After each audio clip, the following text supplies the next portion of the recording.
hate to end on kind of a gloomy note, but there's things happening in Washington, D.C. that I don't think is good news for entrepreneurs and entrepreneurship. There's the patent reform legislation, all right?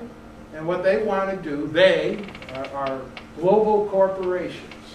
Now, the United States patent system is different from the entire world. Everyone else got a first to file, okay?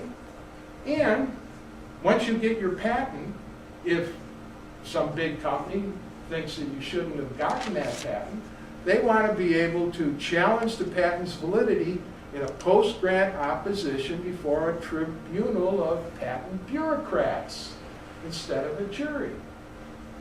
Now just imagine if Dr. Lopez got his patent, forget about the problems with the bankruptcy and all that, but the company started to take off, doing pretty good, and Baxter says, we're going to challenge the validity of that patent, bring him back into the patent office, and he could be tied up 10 years. Believe me, it would be real easy. They might get a stay, and we couldn't sue him for patent infringement. What that is, and the other systems, are patterned after the 19th century Prussian patent law, and which was designed by the German cartels.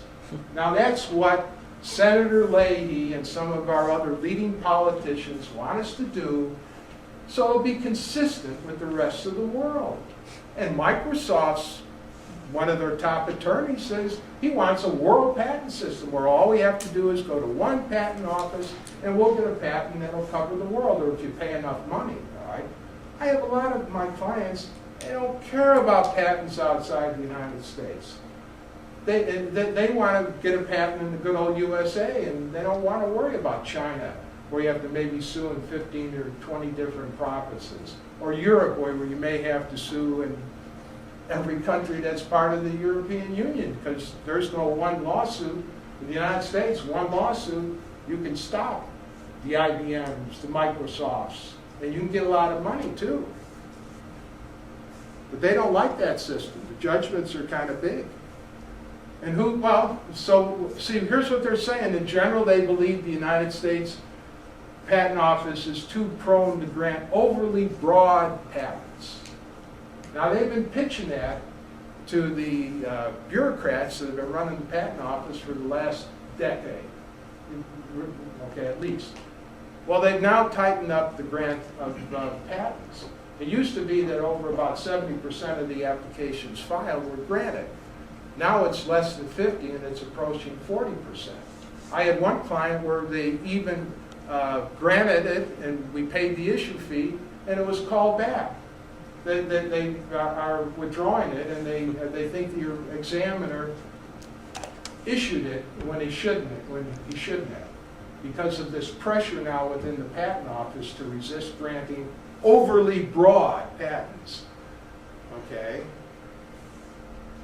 Yeah, and the damages are too high too. They don't like paying all that money. All right. Well, here we are. Business Software Alliance. That's the guys that chase you down if you're making copies. Google, Intel, Microsoft, just a few of your average monopolists, are proposing these changes in our law, just like the German cartels.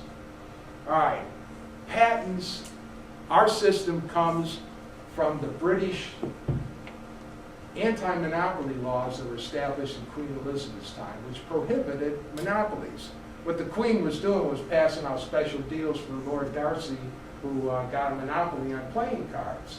So they said, no monopolies like that. The king can't do that. But they made an exception for inventions, because inventions, true inventions, stimulate our economy.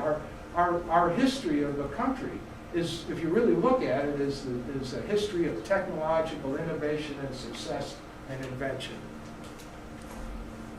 So I wrote an article in the Lawyer's Magazine here about the patent reform humbug, and you all got a copy of my book now, The Inventor's Bible, and tells you some of the ins and outs, and hopefully I can be of help to all of you. Thank you very much for your attention.